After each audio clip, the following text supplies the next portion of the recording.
Welcome to Hard Talk from Johannesburg. I'm Stephen Sacker. For 29 years, South Africa's national politics has been dominated by the African National Congress. But right now, the ANC is in big trouble. A protracted energy crisis is doing further damage to an economy already hit by shocking levels of unemployment, inequality, and corruption. Now, if the ANC is faltering, who is best placed to offer an alternative? Well, my guest today is Julius Malema, leader of the radical populist economic freedom fighters. If Malema were to get even a share of power, what would that mean for South Africa?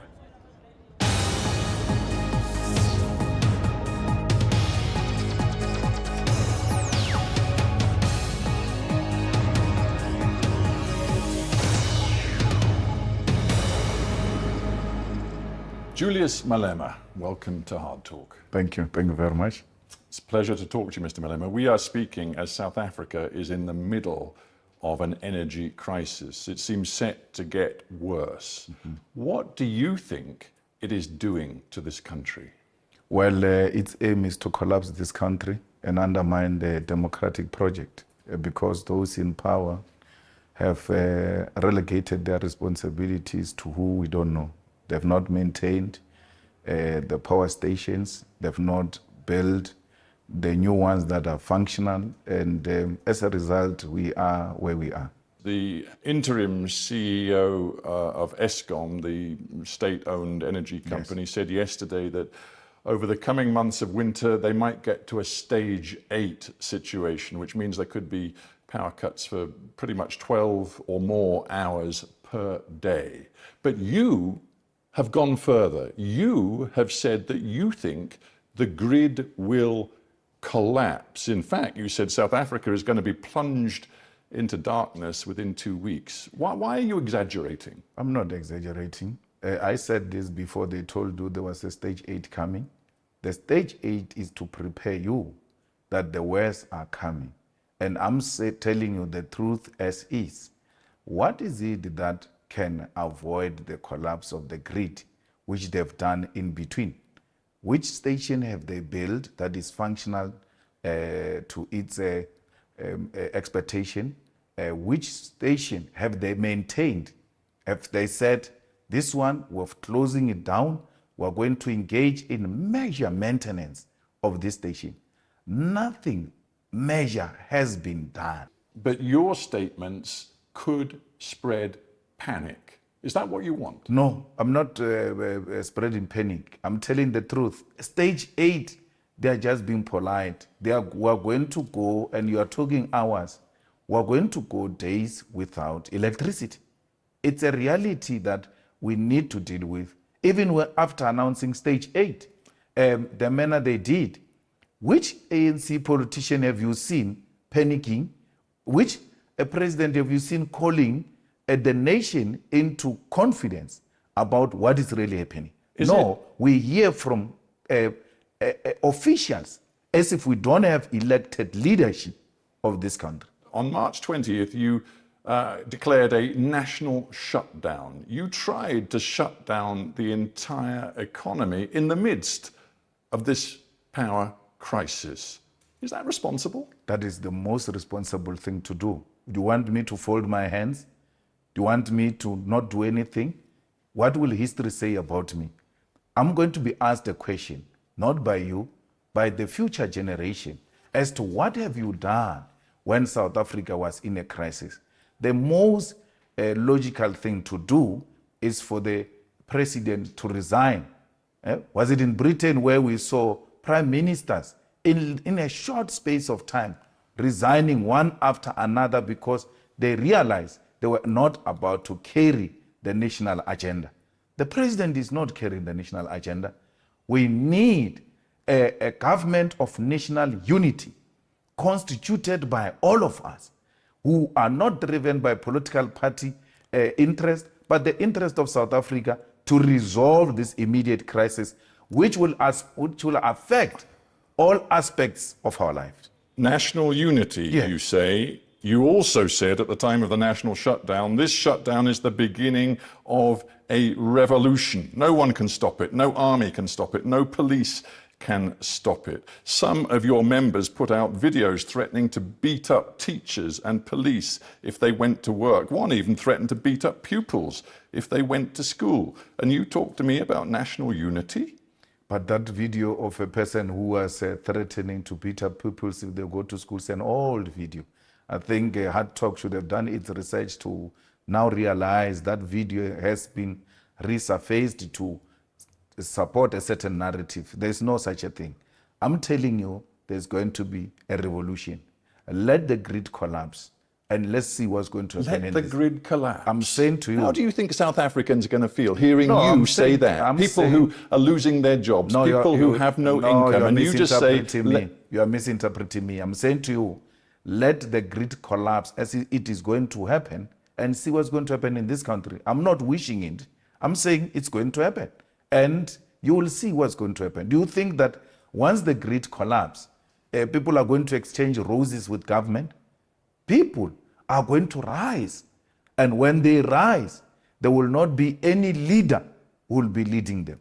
There will be leaderless, there will be anarchy, there will be looting all over this country because nothing will be working.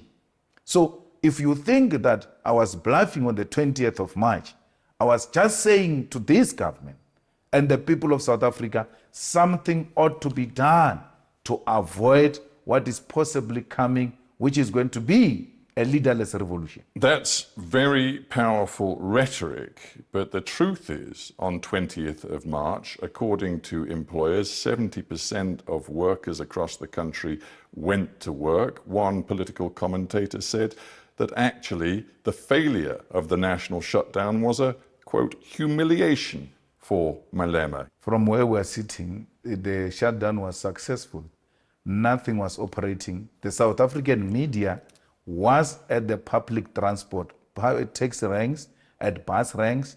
The taxi drivers themselves, the bus drivers themselves have said, we showed up, but there are no people. So if you're going to listen to a desktop, possibly a racist analysis of wanting to undermine the narrative of the success of the shutdown, then that's your own baby to nest. But the reality is that nothing functioned on that day. You can go to the public broadcaster, you can go to independent media outlets in South Africa to give you the footage of the day, every corner. And what even makes me happy is that even in the rural areas, where normally the revolution never takes place, the people were out in their numbers saying, enough, it's enough.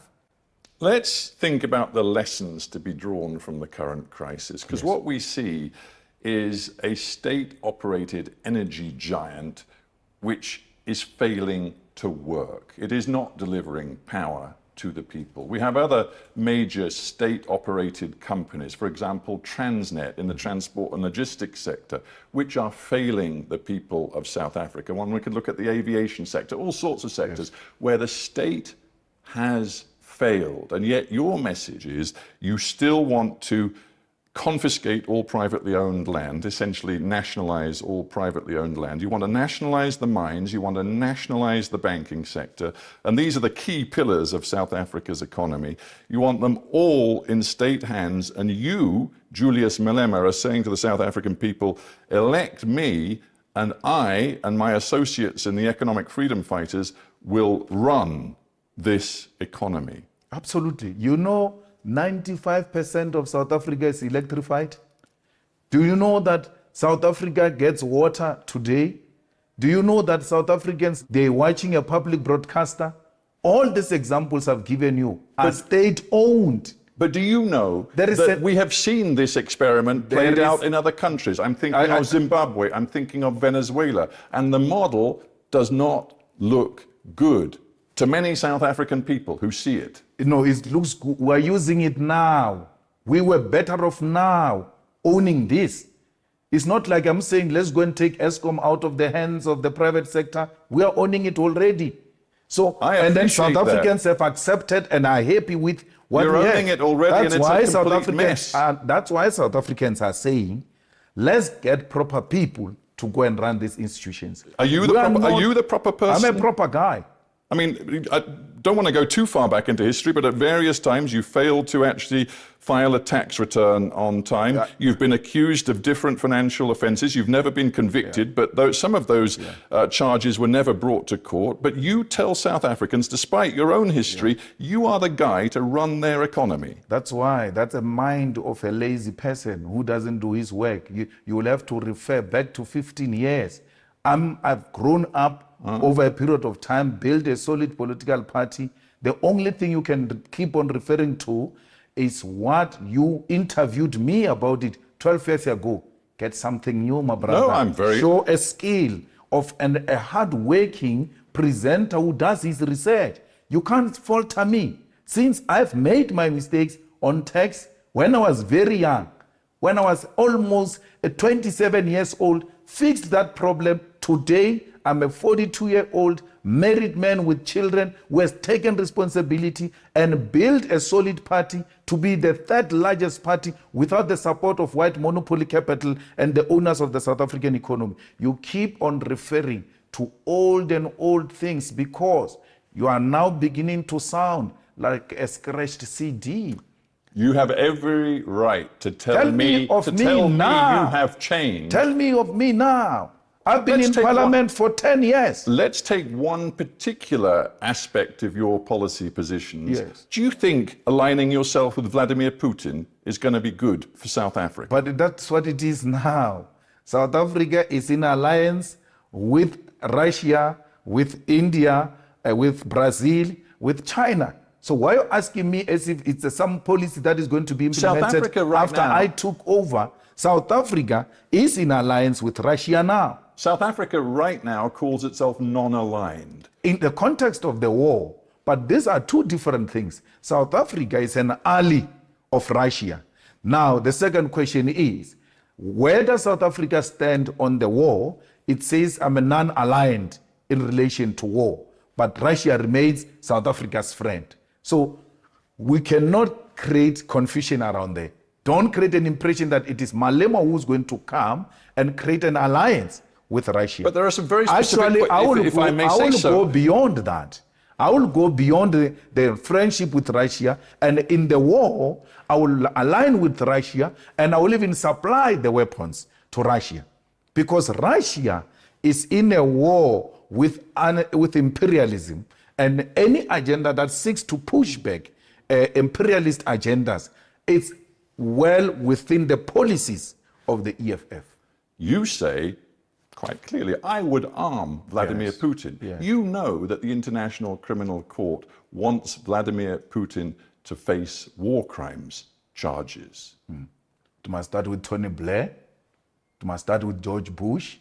It must go to Barack Obama. Then it can go to Putin. So let's get this straight. You're saying to me that your policy, if you were in power in South Africa, is quite simple.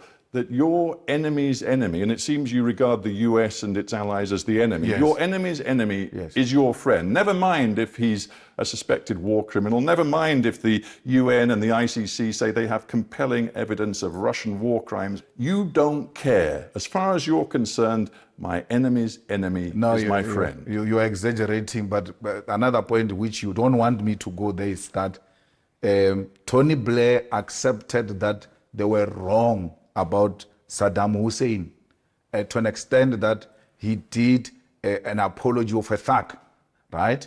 You have never called for his arrest. A man admitting that I was wrong.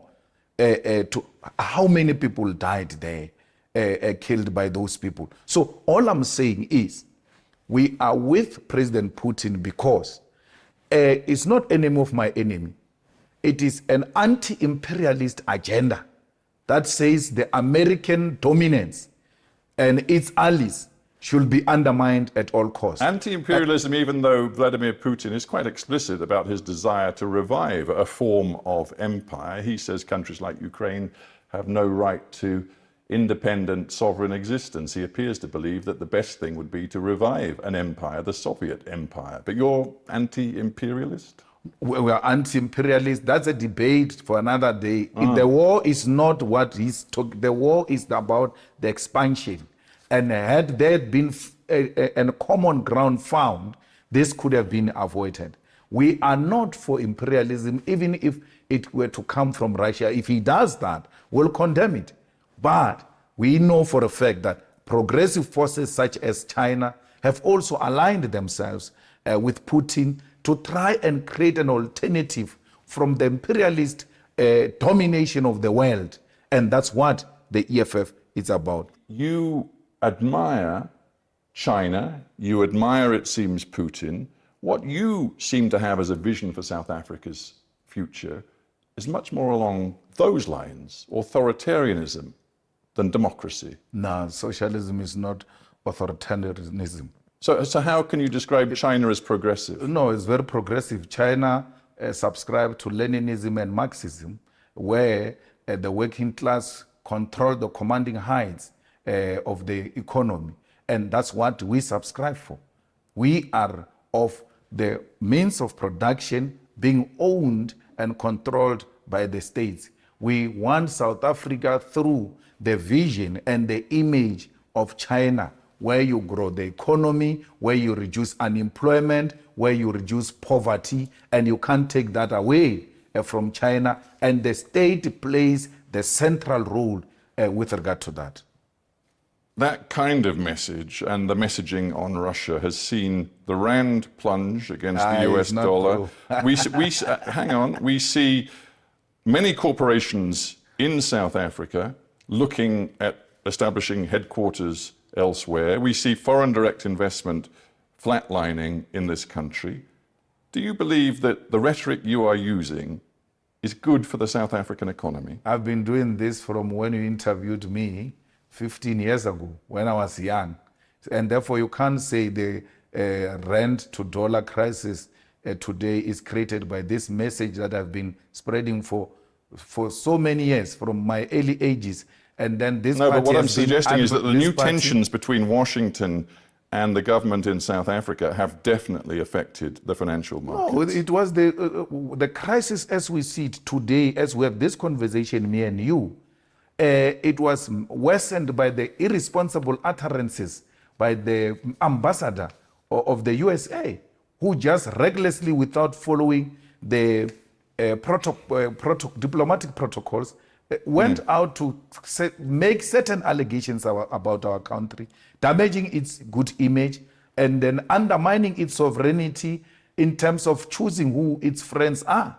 And today we see the rand being weak because of such utterances. Why would the rand be weakened by a political posture that says this is what we want to be when we take over government? We want a government that will be owned by the corrupt free.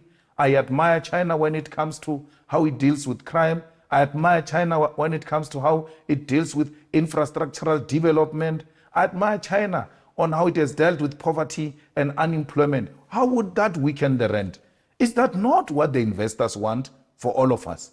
The most likely way that you can get a grip on some power in this country is by forming a coalition with the ANC after the next election. You could have a role if you were to do a deal with the ANC. Are you ready to do it? The reality is that the EFF is the only organization that is growing, and that the DA and the ANC, the DA, which is the official opposition, ANC, which is the ruling party, are both significantly declining to a point where the DA called us the enemy number one. Why did they do so? Their own internal research tells them that the EFF has overtaken you. That's how much our policy position has attracted the people of South Africa. We are not going into coalition for positions. We are going to say anyone who wants to work with us, and we've said this before, and that's why we're not working with anyone in the local governments. If you want to work with us, you are going to expropriate land without compensation. You are going to nationalize the mines. You are going to establish a state-owned bank.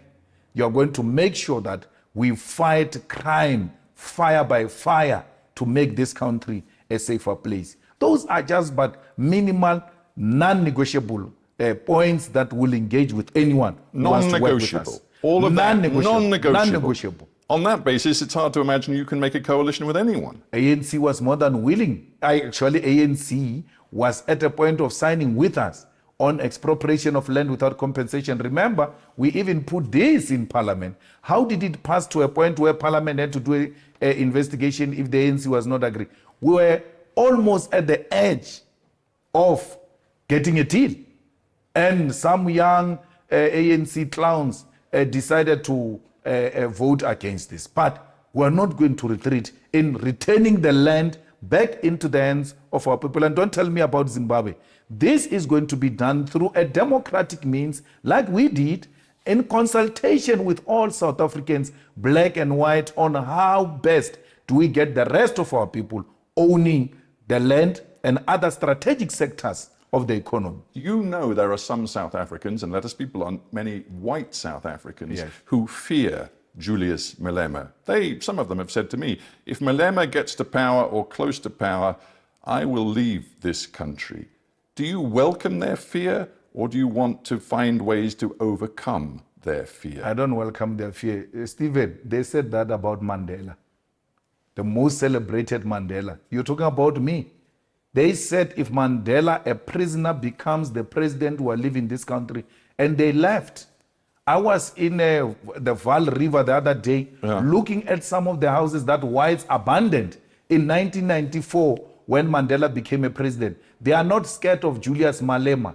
They are scared of an independent black man who's not controlled by any white person, who's not controlled by London. Last year, you said this. It was after you'd questioned whether a particular white person, why they hadn't been located and, quote, taken to an isolated space where our supporters could attend to the guy properly. And you went on to say, you must never be scared to kill. A revolution demands that at some point there must be killing, because killing is part of the revolutionary act. Absolutely. This was last year. Absolutely. Absolutely. You can't say you are a revolutionary and then be scared to kill. But once you go killing people around, you are a terrorist. When you've got the support of the majority of your people to engage in war, and the majority of the people are with you, that is the revolution. It's not terrorism. And therefore, I'm not a terrorist. That's why I'm saying, at least for now, the conditions have not dictated that there should be anyone who should go to the bush and engage in war to kill. But if those conditions necessitate, will without hesitation do that. The same way the generations before us, when conditions necessitated, they were not scared to take up guns and shoot to kill. So I'm not saying anyone must be killed. All I'm saying is, let everybody come to the party. Let's build this one country and give away our privilege, but for the privilege of all. Your vision of South Africa's future, will it come through the ballot box, or will it come through what you call a revolution? It will come through the ballot box.